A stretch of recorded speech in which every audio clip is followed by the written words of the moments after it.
Hello and good night. Welcome to another bedtime story. This story is meant to help you sleep or to relax your mind. Try and find a comfortable place, such as your bed or a soft chair. If you feel comfortable, you can close your eyes now. Try and let go of the day as we begin our tale. Tonight's story is Fatou and the Magic Baobab Tree. In the heart of Gambia, where the great river Gambia winds through seemingly endless mangroves and lush forests, lies the village of Jufure. It is a place of laughter and hard work, where children chase each other under the shade of mango trees. Women pound millet in large wooden mortars, and men set off in canoes to fish. But this year, something is wrong. The rains have been scarce, and the harvest is poor. The villagers worry about having enough food to last through the dry season. This is where our story begins. One evening, Fatou, a curious and kind-hearted girl, sits by her grandmother's side, listening to stories as the stars twinkle above. The villagers have gathered around the fire, the smell of roasting groundnuts filling the air. Long ago, grandmother begins, deep in the forest, there was a mighty baobab tree. This was no ordinary tree. It was said to have the power to grant a single wish to those with a pure heart and a brave spirit. Fatou's eyes widen. Grandmother, do you think the tree is real? Her grandmother smiles and stirs the fire with a stick. Some say it's just a tale, but others believe that only those who truly believe will ever find it. That night, as Fatou lies on her mat, she stares at the thatched roof above her, her heart racing with excitement. If the tree is real, she must find it. She will wish for good harvests, so her village never goes hungry again. She closes her eyes, determined, for tomorrow her adventure will begin. Before the sun has fully risen, Fatou wakes and prepares for her journey. She packs a small bundle of food, some mango slices, ground nuts, and a bottle of water. Just as she steps outside, her best friend, Malik the monkey, swings down from a tree, his bright eyes full of curiosity. Where are you going, Fatou? Malik chatters, tilting his head. I'm going to find the baobab tree that grants wishes, she says. I want to help my village. Malik claps his tiny hands. That sounds like an adventure. I'm coming too. And together they set off towards the dense forest. It is a hot day, and the path is lined with tall trees, providing only little shade. The air is filled with the songs of birds. As they walk deeper, the forest grows thicker, the trees towering like silent giants. After a while, they hear a soft sigh and stop. In the middle of the path, a large tortoise sits, looking tired and confused. His shell is cracked in places, and his wrinkled face is full of worry. Hello, Mr. Tortoise, Fatou says kindly. Do you need help? The tortoise blinks slowly. Ah, my dear, I have lost my way home. My legs are too slow, and I am too old to remember the paths of the forest. Fatou and Malik exchange a glance, and without hesitation, they decide to help. Malik swings ahead through the trees, looking for a familiar pond he had seen before. Meanwhile, Fatou gently carries the tortoise on her back, though he is heavy and slow. They walk for a long time, but Fatou does not complain. Finally, Malik calls from the branches above, "This way!" They reach a small, clear pond where a family of tortoises waits anxiously. The old tortoise sighs in relief. "You have helped an old traveler find his way home," he says. "As a gift, I will share a secret. When night falls, follow the fireflies, for they know the way to the baobab tree." Fatou thanks him, and she and Malik continue their journey, hope blooming in their hearts. As the sun begins to set, Fatou and Malik reach a clearing where strange shadows dance between the trees. Suddenly, a rustling sound makes them stop. From behind a bush steps a sleek, cunning hyena with sharp eyes and a sly grin. "Well, well," says the hyena, licking her lips. "What brings a little girl and a monkey into my forest?" Fatou stands tall. "We are looking for the baobab tree that grants wishes," she says. The hyena's grin widens. "Ah, what luck! I know where it is," she lies. "But such information is not free. If you give me some of your food, I'll show you the way."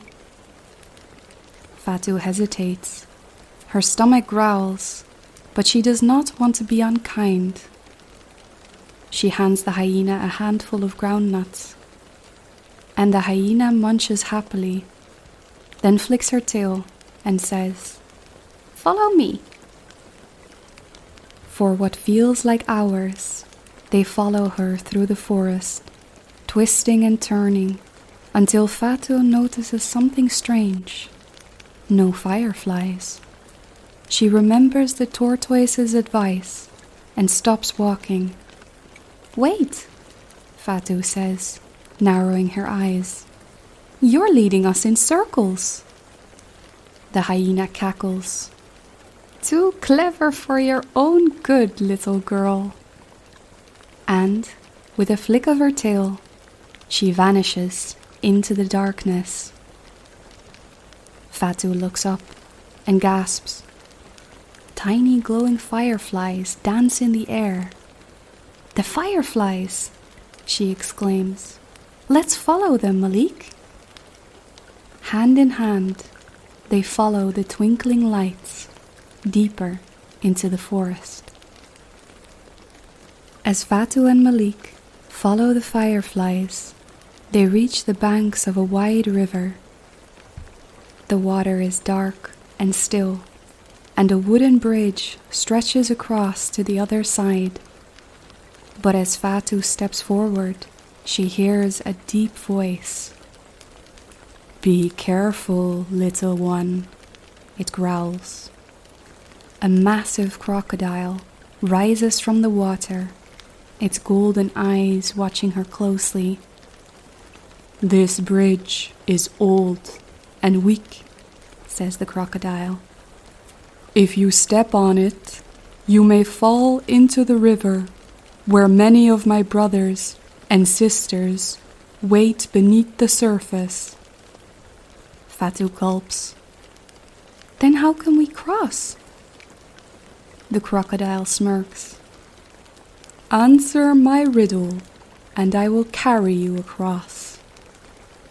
Fatou nods bravely. "I will try. The crocodile speaks. I have no tongue, but I speak. I have no wings, but I can fly. I can be strong or gentle, and without me, you cannot live. What am I? Fatou thinks hard. Then she feels a breeze tickling her face, and suddenly she smiles. The wind! She exclaims. The crocodile lets out a deep chuckle. You are wise, little one. Climb onto my back. Carefully, Fatou and Malik climb onto the crocodile, and he swims across the river. On the other side, the fireflies continue to glow, guiding them forward. Thank you, Mr. Crocodile, Fatou calls. Good luck, little traveler, the crocodile replies, before slipping beneath the water.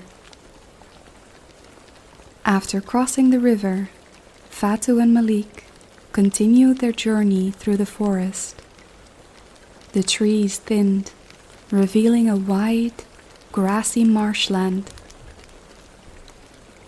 The fireflies led them towards a shallow lagoon where the water shimmered under the moonlight. As Fatou stepped closer, the ground trembled and a huge shape rose from the water. A massive hippo with dark grey skin and kind but tired eyes yawned and stretched before noticing them. Oh dear, travelers at this hour? The hippo muttered sleepily. What brings you to my waters? Fatou clasped her hands together. We are searching for the Baobab tree of wishes, Madam Hippo. It is said to be deep in the forest. The hippo's ears twitched. Ah, the great tree. You are on the right path. But before you go, I need help with something.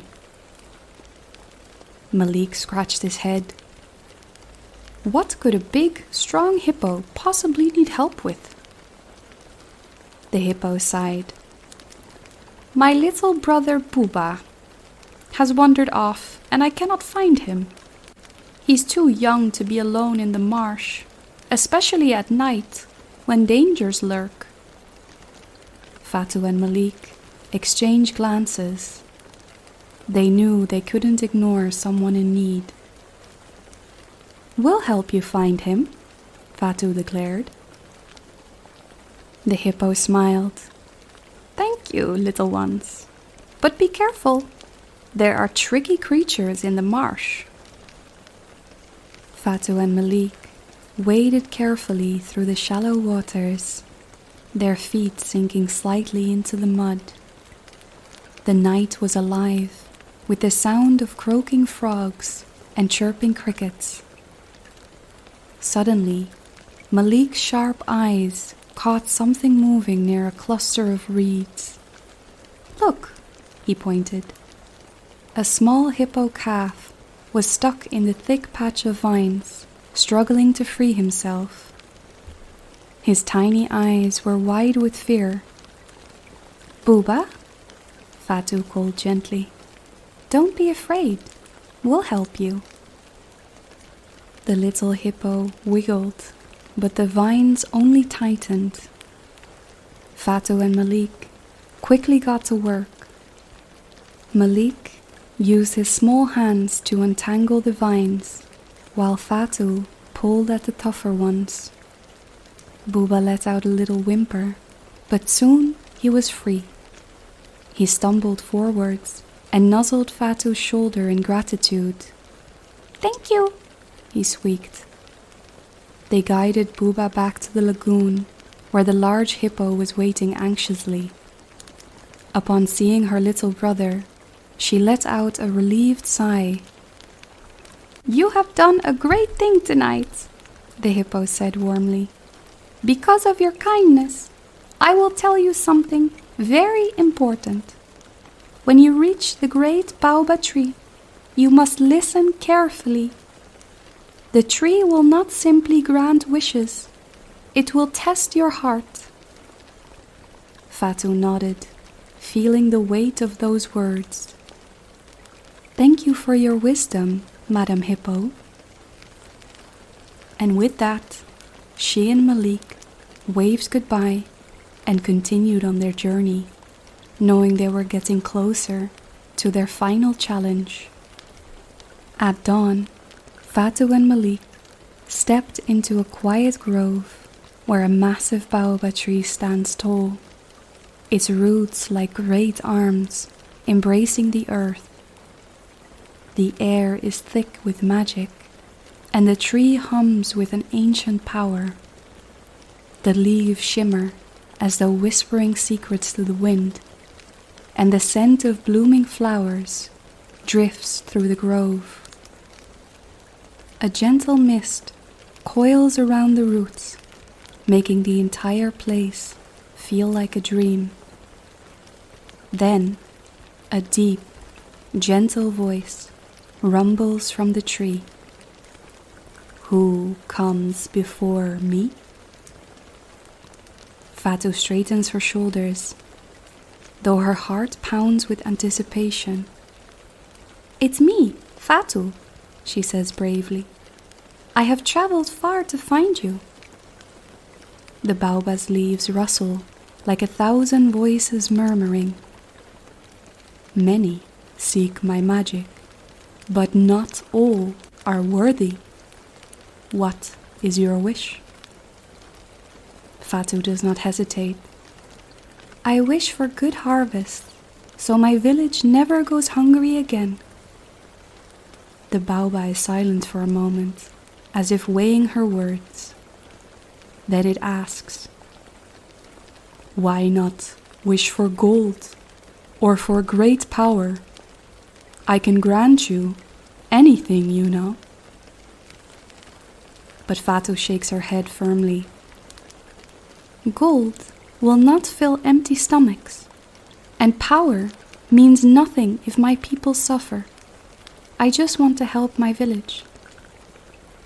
A warm breeze sweeps through the grove, rustling the leaves and carrying the scent of earth and rain.